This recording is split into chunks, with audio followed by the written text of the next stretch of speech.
The year was 1996, and autism was just beginning to be understood. I had a couple of people approach me saying that they have recently heard that diet can play a major role in helping a lot of the symptoms of autism. And I dismissed it immediately. Aside from the fact that that seemed very overwhelming to change the diet, it was just what, just another one of those gimmicks is what I thought of. But then I remember the day specifically. I observed Joey having an ice cream cone, and I watched as his behavior went from almost an addictive personality to a full-blown tantrum. And a light bulb went off in my head, and I made that decision right then and right there that I was going to see if I could figure this out. It was easy to stay motivated because I saw the improvement within the day. Like, it was immediate for me.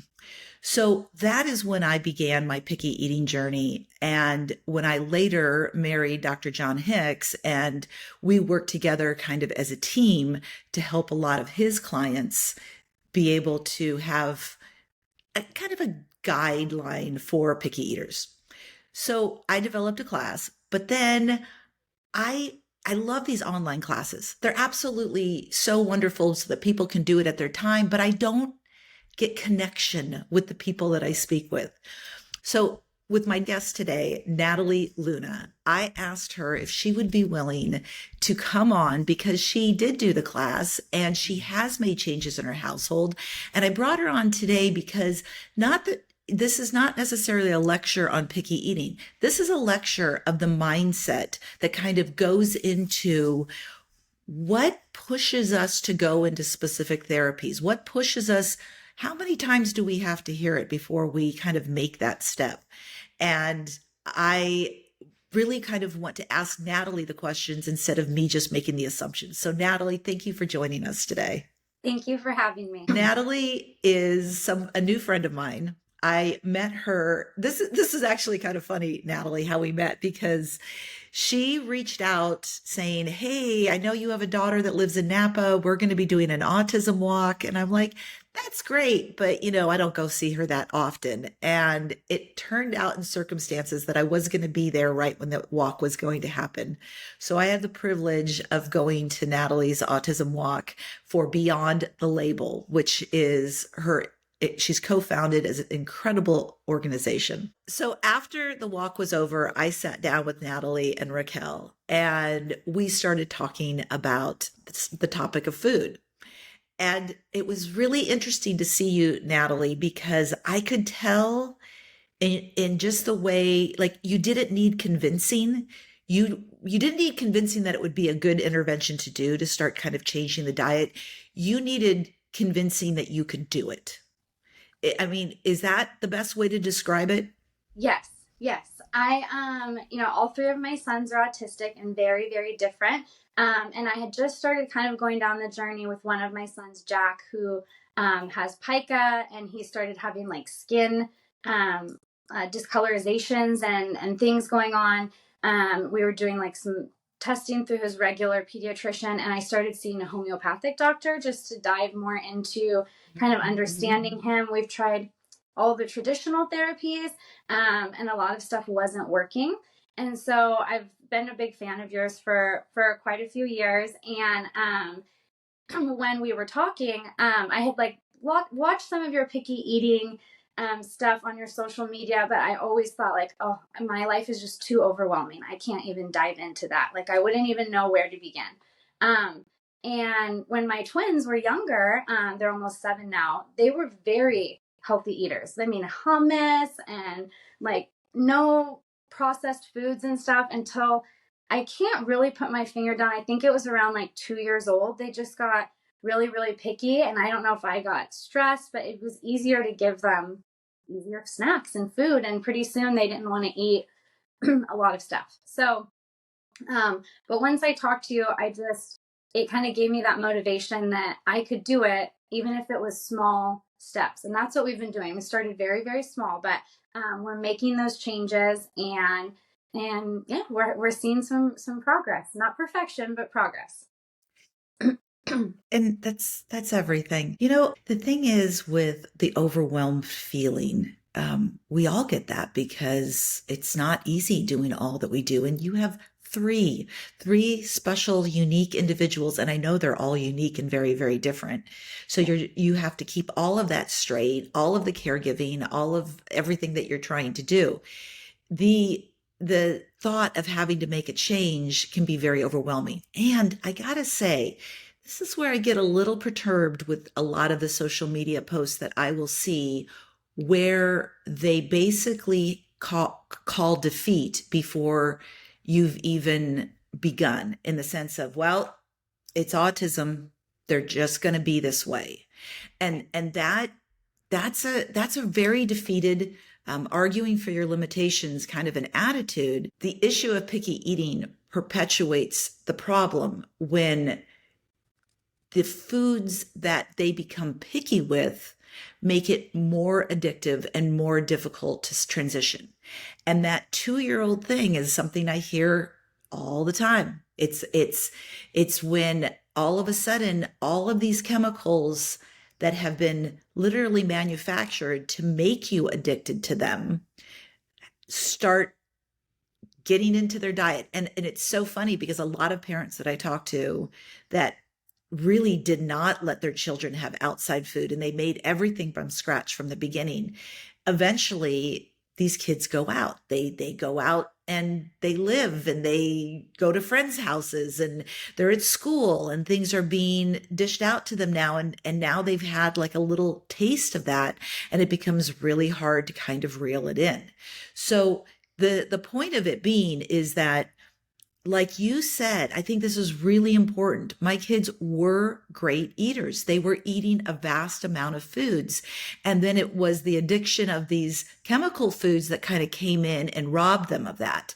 So you don't have to stay in that reel.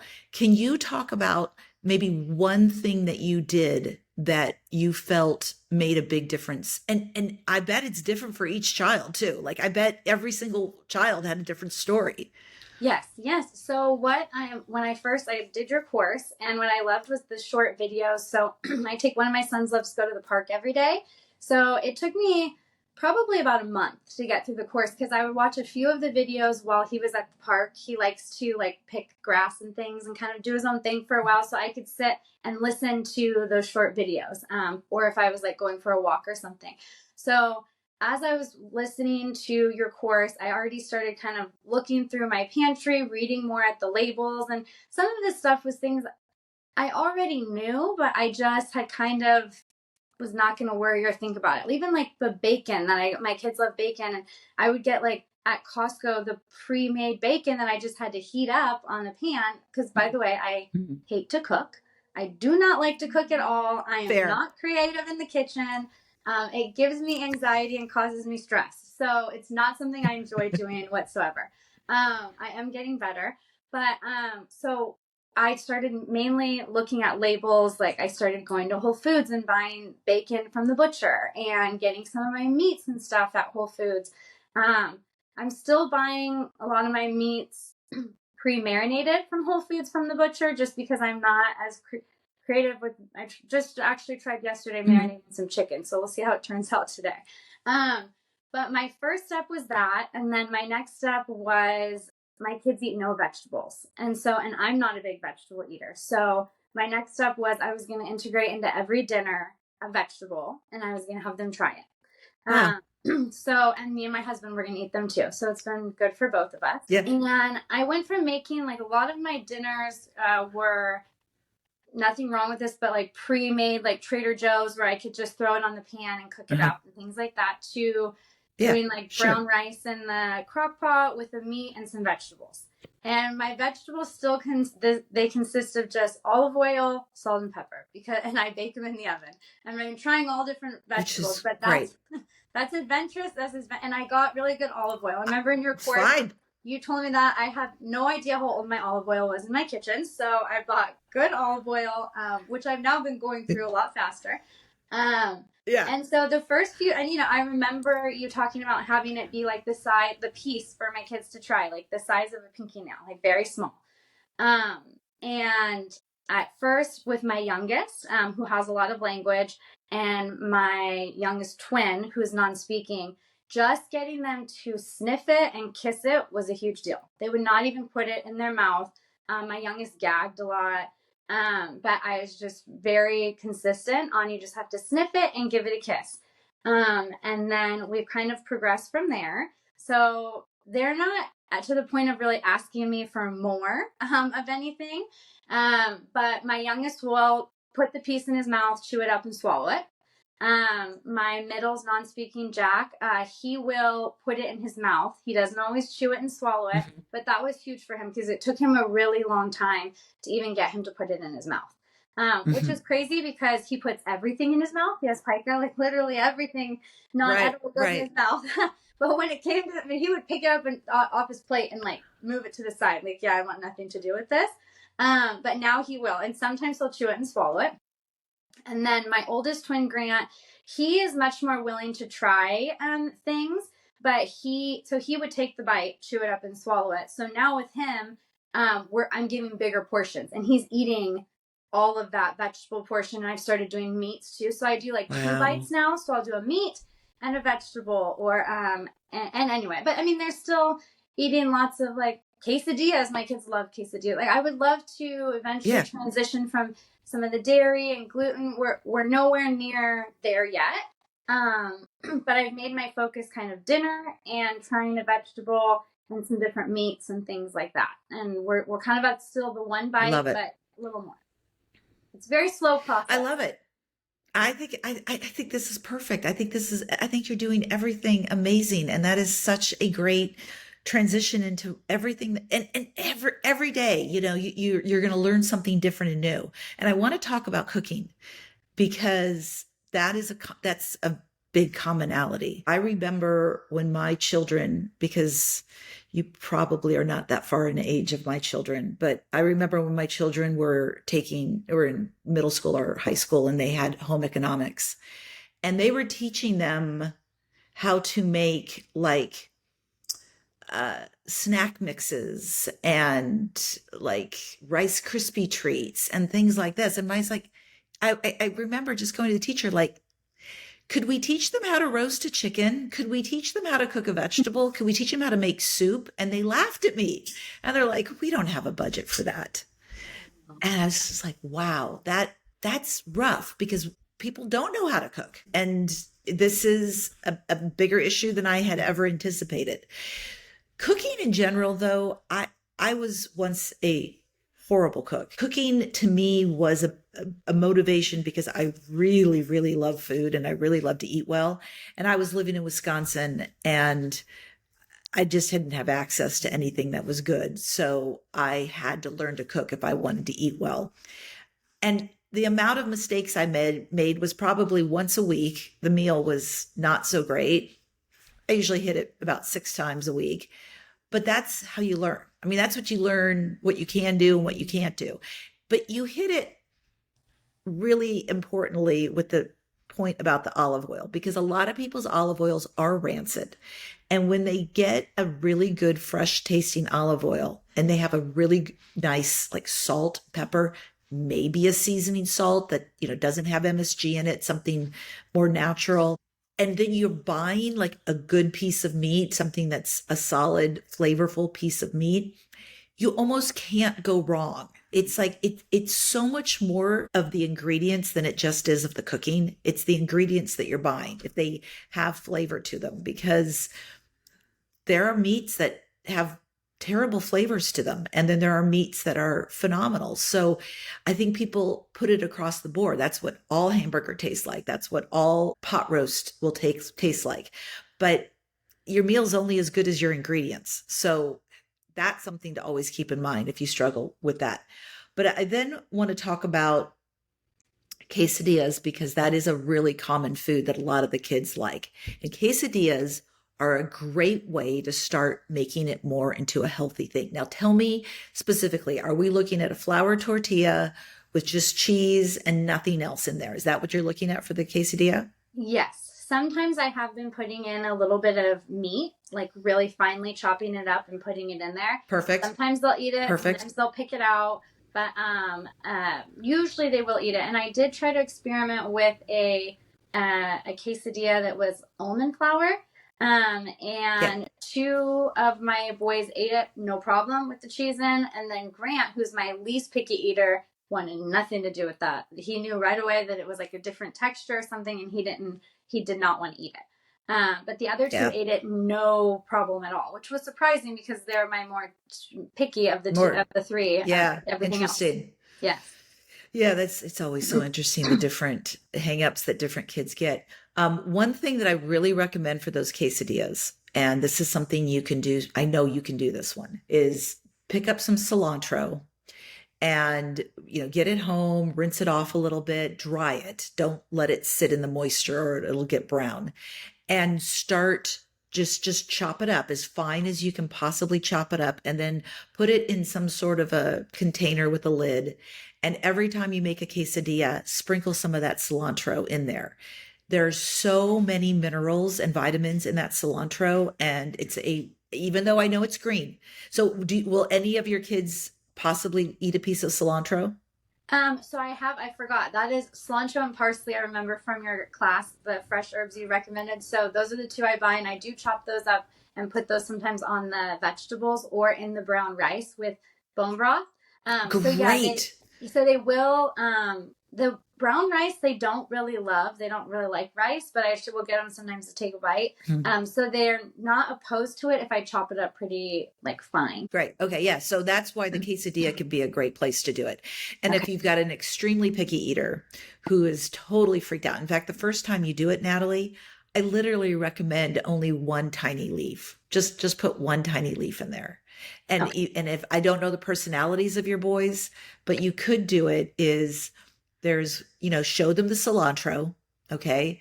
You have them smell it. Don't put it in their mouth, just they can smell it and say, we're going to do a treasure hunt today. We're going to put one tiny leaf inside your quesadilla and let me know if you find it. And I love to tell stories. I used to love to talk to my kids about all the goodness that's in there and how wonderful it is and has all these vitamins. And different children understand that at a different level. So Sure. you have to find your own way, whether there's a character who's on one of their favorite cartoons who's a vegetable lover that you can refer to or something like that. There's so many different ways you can do it, but don't feel like you have to be putting in like half a cup of cilantro. Now you want to work your way up to a lot of Sure. sprinkling, but start really, really small with that.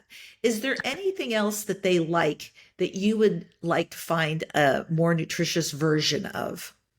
Um, let's see. I feel like their breakfast is pretty solid. It's like there's not a lot of. I mean, they like quesadillas, pizza, is a big Okay, one. so let's talk about pizza.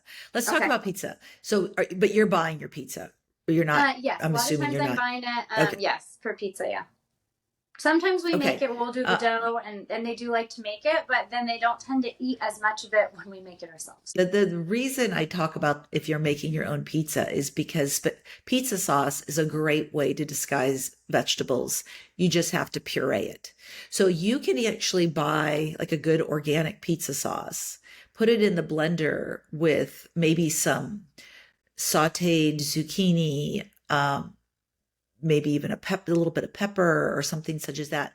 I wouldn't recommend using cruciferous, like I wouldn't use broccoli or cauliflower, something that has a strong odor to it, but maybe some kale or some spinach or something such as that, even some extra parsley, whatever that is. And then you want to heat it up with a little olive oil to soften it and then blend it right in there with that pizza sauce. And then they don't even know it's there. That's just can be really helpful. Another really good one is great mushrooms, which are obviously a lot of kids might struggle with mushrooms, but a lot of the reasons the kids struggle with mushrooms is because they're big pieces. But you can, in a food processor, finely chop some good like brown mushrooms or some portobello or shiitake, whatever you want to use, and chop them very, very finely. And then again, if you're making pizza, what you might want to do is make your crust and then throw down the mushrooms and then put the sauce on top of it. Yeah. And yeah, so, and then that kind of disguises them, especially if they're chopped thin. The thing with mushrooms, though, they have loads and loads of water. So just like I was recommending with zucchini or things like that, it can be helpful to saute them with a little olive oil first and get the liquid out. Otherwise, they can make the crust a little soggy. So that's just a little tip when it comes to anytime you're working with mushrooms. This But would be a good too nice because cook. they like pasta. Sorry, they like pasta. So as you're talking about this, I'm Perfect. thinking of red pasta sauce, and like that's the only thing pasta sauce Yes, they'll eat. So I'm like, oh, I could do these things in a red in a pasta sauce. They like just totally. noodles, sauce, and turkey meatballs. So I could, which I have not made my own turkey meatballs yet. I still need to try that, but that Right. would be a good way to hide some of that too in the sauce. That would be a really, really good way to do that. Any sort of a meatball, whatever meat you want to use, a good meatball can be a great way to hide things. I actually did a class yesterday that I taught, and I made chicken nuggets. And I had the ground chicken, and then to the chicken, I added shredded carrot, parsley, some garlic scape, I'm trying to remember, a little bit of onion, very, very, very finely chopped, and then mix that with the ground chicken. And then I breaded it, and then it was cooked from there. So that's a good one. I'm going to start for anybody that's listening. I do have a few recipes on my site, not a lot, but I have a few recipes. I have some classes for sale actually on the site. But more importantly, what I'm going to be starting very, very soon is a subscription where if people subscribe to me on Facebook or Instagram, or I think TikTok offers it as well, they can get me making a specific recipe a week and the PDF that goes along with it. So every week it'll Oh, come out with nice. something new. So Yes. I'm going to be starting that around the end of July, because finding that like the recipes can sometimes be a little vital. But that being said, don't be afraid to use AI to help you create a recipe that works for your child. I have gone to AI several times and given them my stipulations like, I want it to be olive oil. These are the vegetables that I have. What can I do with this? My child likes this texture. What can I do with this? You'd be surprised some of the incredible suggestions that might come up for you. A lot of people do ultra disguising where they're making cupcakes and they put whatever, I don't know, black beans in them or beets or things like that into their cupcakes. And that's all well and good. And I think that that's totally fine to do something in a disguising kind of way. But I also feel like it can sometimes, if that's all you're doing, it can be a bit of a disservice because it's not teaching them to trust themselves that they're going to be okay with the vegetable. We want them to know that if they see something green in their food, they're going to be okay. It's a treasure hunt. It's a treasure hunt for something wonderful, not a treasure hunt for like something that they have to spit out. Right. So it's important that they start learning that, oh, I do fine with foods like this because I think they get tremendously defensive otherwise with it. So Yeah, and that's a um, good point too. Like the gagging, one of my youngest son will gag, and when that was very alarming to me at first. I remember you talking about it in your course a little bit because it was like right away he gagged. I'm like, oh my gosh, then he doesn't like it. He shouldn't have to eat it. Like it's making him gag. Um, but I'll sometimes when he does it, I'll just say like, oh yeah, okay, try again, like take another, and then he will. And he'll also like, oh, did you like it? And sometimes he'll say yes. I say, oh, would you like some more? He's like, no, but at least but he's that's he finished okay. it. Yes, yeah. Or drawing that hard line of like, if they don't take the bite, then that's it. I'm not going to give them the rest of which. I very rarely have had to do that, but I'm like, I don't want them to be hungry. I feel so bad, but I also like they have eaten throughout the day, and that's a huge thing I've done too is the snacking. I did not realize like my kids snack so much, and before dinner was like a huge time that they were snacking.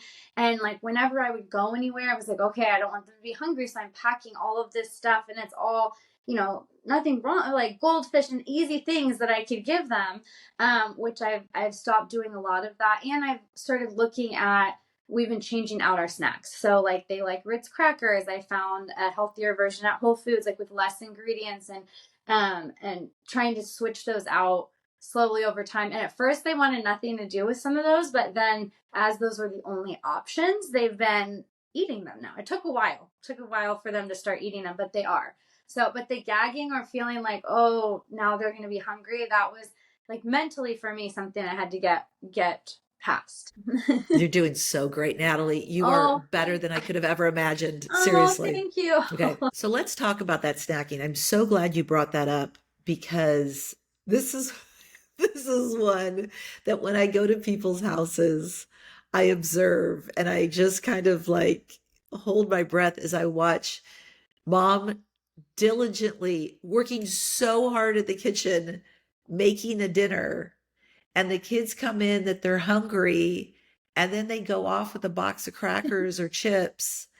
And I'm just like, they're going to still eat their dinner? I'm like, well, they're hungry. That I don't know at what point as mothers we started identifying that if our children get even the slightest bit hungry, we're somehow failing them. Now, obviously, there's different kinds of hunger. Obviously, the younger the child, the more snacks they need. So, for example, a 2-year-old does need to have snacks to eat a little bit more often.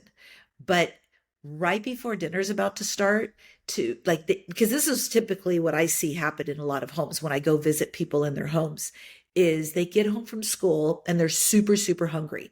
A lot of the times they are super, super hungry is because they didn't necessarily get a super nutritious lunch. So now their body is like craving something. But even everybody likes that 3:30 snack time or whatever it might be, even if you did eat a nutritious lunch. And so they get home and then they're just ravenous and they're eating and they're eating and they're eating. And now they're very full. And then a couple hours later, we're now asking them to eat a giant meal. And that's the disconnect here. This is the problem, is that we have to kind of curb and limit how much snacking goes on and focus on the 3 meals a day and not grazing. And that's what kids nowadays are kind of conditioned into, this kind of constant bags of goldfish crackers where they're they're Cheerios or whatever it is. And they're constantly just grazing. Oh, you're a little upset. You're struggling right now. Here's a bag of goldfish. I see it over and over again, that we're using the slightest bit of uncomfortableness or trying to get through a situation as a way to reinforce some sort of a snack. By the time they come to the dinner table, obviously you don't want them at a point where they're going to pass out, but you want them hungry. Right. And it really changes.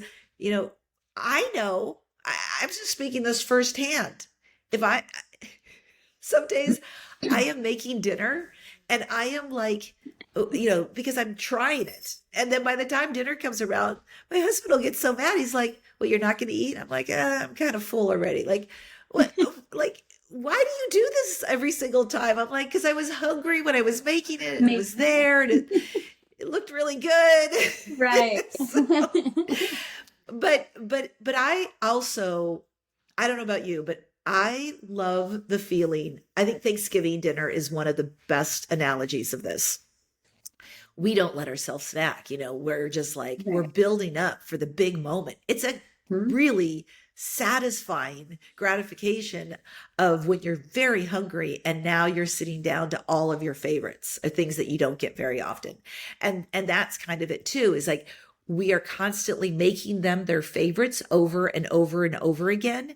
And that's not necessarily satisfying either, because they're getting the same things over and it's familiar. But there's also kind of like, there's not this big buildup of, oh, today is your favorite. That's where I like when I have work with families to do some sort of system where, especially if there's 5 of you in your family, where it's your day to choose what's on the menu. Oh. And that can be super fun to do as a family. It empowers that individual, and you have to have the criteria of what's the protein, what's the vegetable, and then they can have, whatever else goes with that, and letting them get to choose, putting them in control, letting them feel a little bit of the pride, and maybe even potentially somehow, if they're old enough or able to, partake in the shopping for it or the making of it. And that can be just a really satisfying thing to do. Yes, yeah. They do like making the pizza, like rolling out the dough and putting the sauce on and some of those things. I haven't done a whole lot of that with them just because cooking tends to stress me out. So then adding a layer of having them and their hands and everything, and it's hot, and I'm like, don't you know? I hear you. But I know. we're getting better, and that's huge because I am such a routine person that like adding variety is sometimes is hard for me. So my husband, even before I started on this journey, he would, if he was going to make dinner, he would throw something together, and then a lot of times we were eating something and our kids are eating a totally different dinner. That was very common in our home. And I'm like, and he would serve them what he made up for him and I. And I'm like, they're not going to eat that. And he's like, well, they can eat this or nothing. And I was just like, but they're going to be hungry. Like, and so we have, And that's kind of my next step is now with whatever I'm making for dinner is pretty soon that's going to be, that is what's for dinner. Because what I've noticed, the two things that my kids will do, they want the snacks before dinner. So I've bumped up dinner to earlier. And then we have a lock. I don't know if this sounds terrible to some people. We have a lock on our snack cabinet. phenomenal. I think it's Yes. great. So, and we've always done that. Otherwise, they just get into and get everything. So if they want a snack, it's, my kids love apples, so it's usually, that's easy and something they can grab on their own. That's out and easy for them to grab. So we'll say like you can have an apple or something not like processed before dinner. And then what I do run into now, what I'm still struggling with is then if they don't eat a lot of their dinner, then after bath time they're wanting snacks, food again. And so Right. that is hard to say like, well, I'll try to offer for them their dinner. Here's the rest of your dinner that you didn't eat. I'll set it aside. You can have your dinner. And sometimes they do, and sometimes they don't. Yeah. My one son that's actually the best eater, Grant, he's the one, and I think it's almost just, he's very, very kind of rigid and routine based. And so before he goes to bed, he wants some kind of snack, and he will have eaten his dinner, but it's almost just like it's routine for him now. He wants some kind of snack, a cracker, goldfish. He calls it snack, but it's some kind of like cracker thing is what he usually wants. Sure. And trying to, we recently went to the dentist and he had some cavities, which I used to be an orthodontic assistant, and I was mortified because I floss and brush my kids' teeth all the time. He had to be put under to have his fillings done. And so really like working with not having, even though I'm flossing and brushing his teeth, still having some of those foods before he goes to bed, but, and eliminating that. But that is a struggle for me because he gets very, very, very upset, crying, super dysregulated over not having a snack. And he did eat all of his food, unlike his brothers. So that's a little bit of an And that's not a problem. Doing a bedtime snack, absolutely. And I do agree with you that, if someone, obviously you can reheat the food if that's the case, but you need to go back to the original dinner and be like, you can actually have the crackers even, but first you finish the dinner or have 3 bites of the dinner, and then you can maybe have that. There has to be a certain amount of consequence to understanding that, it's a first this, then that type of a behavior. And Natalie, this brings me to another point, which is your commitment to it. And when you feel it within you, when you know that you're doing this because you love them and not because you're trying to punish them, they can feel the energy of that. They know the difference between this is something mom feels strongly about, and I think I can get away with this. Like they know how to play it. Just like you said earlier with your husband. Your husband's like, no, that's what we had for dinner. This is what we're having for dinner. And you're like, but they're going to be hungry. But the hunger is a consequence to understanding the fact that this is the way it is. I mean, I love to take people back 150 years ago because picky eating obviously didn't exist. You ate what was on your plate. Of course, the foods were not manufactured to make them addictive. And when someone is absolutely convinced that if my child doesn't have this food, they're going to starve. But that food didn't even exist 80 years ago, 40 years ago, whatever it might be. So it's not something that the body specifically has to have. And so it becomes more of looking at the gut. And we talk about this a lot in my class, is how the gut makes such a huge role, because the gut is what controls the cravings.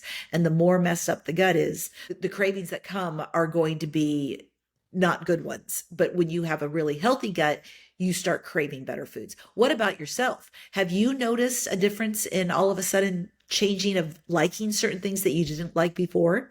Yes, yeah. I mean, vegetables for me, like I mean, as an adult, I will eat them, but it's not something that I ever really like craved or loved.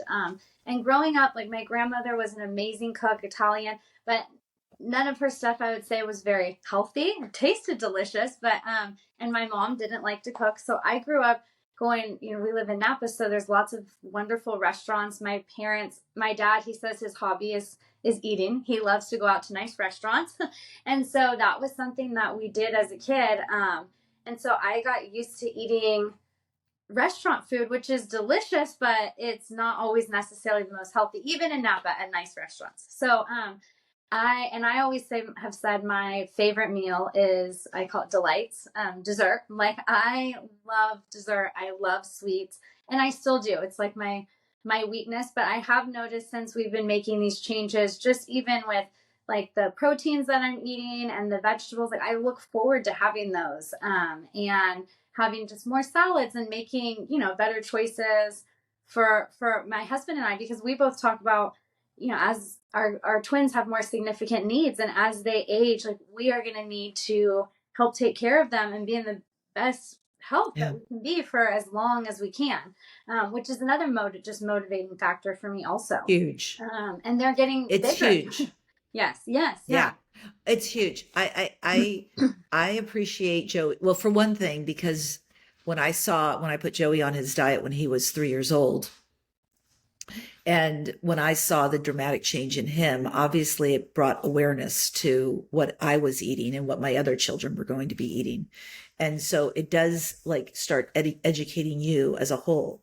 But the greatest gift we can give our children on the long run is to take care of ourselves. If we're eating ingredients like industrialized seed oils, a lot of corn syrups, artificial this, that, and the other, it is hurting our immunity. It is hurting our joint mobility, our ability to stay pliable and move around a lot. And you can argue it all you want. You can say, no, it doesn't, but it does. Like I'm really willing to come halfway with most people on just about any subject, except for it's not real food. It's not going to give your body what it needs. End of story. It's like you can't really like no matter what your religious belief is, you can't really argue the fact that we were not put on this earth and be like, when they're really going to thrive is when we start making artificial ingredients. Then they're really going to thrive. You're doing a great job. And you and your husband, and I know you're very active, and that helps as well too. You got to keep moving around. But yes. Sure. And I have to say one more thing that I was laughing about, because you were talking about how you don't really necessarily like the kids in the kitchen. I got to tell you, my daughters will tell you, she talks the talk of like, have your kids help you in the kitchen. But let me tell you, she would not let us in that kitchen for anything. She shooed us out of that kitchen so fast. And it's like, oh, yeah, I guess I did. Because you're right. Being in your kitchen is kind of like a dance. You're trying to get through it. And they can do things not your way, and it can be annoying. And yes. Well, and I'm trying to follow, a recipe, and it's loud in my house. It's hectic. It's like kids are running around. They want multiple things from me. And then if they're starting to throw things on, it makes me very anxious. So another thing I've been doing is trying to sometimes I'll chop up all my vegetables. I'll get it on the pan ready with the olive oil and everything, so that like I can pop it in the oven. Those few steps that will help me when it's calm, before I'm making the dinner. Like that, I tend to notice. So I'm not waiting right until when I'm about to start preparing and I have to do all the steps, because sometimes it's just not Smart. as, yeah, it's just too hectic. So that helps That too. is really smart. That is a really good tip. And we'll probably end on that note because Natalie, you've been incredibly generous with your time to do this podcast with me. And thank you for taking that time. I just really appreciate you. Well, thank you. Thank you for motivating me and inspiring me. And I hope maybe this will motivate some other families to make some changes. And it doesn't have to be perfect. You just have to start somewhere. That's what I keep telling myself. Ah, you're amazing. If anybody wants to know more about Natalie's organization, which by the way, can you just briefly give us a good, because I love the goal of your organization. So can you just quickly talk about Beyond the Label? Sure, thank you. Yes. So my girlfriend and I started Beyond the Label last November. We're a nonprofit in the Napa, California, and our goal is just to support families with disabilities and create more inclusion. We have a scholarship area where people can apply for scholarships. We're doing inclusive events, dine and donate, kind of trying to just bring more awareness of the autism community, letting people know that we're here and we kind of should deserve to get to take up space too, and create some acceptance. And so it's been really, really awesome. We're really enjoying it. I I think it's so rare and yet so wonderful when I was seeing all the scholarships that you were giving away to be able to help families who cannot afford the vast amount of therapy that is necessary. And it's just one of my favorite things to raise money for. So it's just great. Can people buy your sweat? They have the best merch. Can people buy your merch online? Yes, yes, we have it online on our website, beyondthelabel.com. And yeah, we have all of our like shirts and sweatshirts and hats, and yeah, so you can find I all was of it looking. there. Joey's wearing your sweatshirt today. It's his Oh, I'm in favorite the shirt. sweatshirt. Joey, we're twins.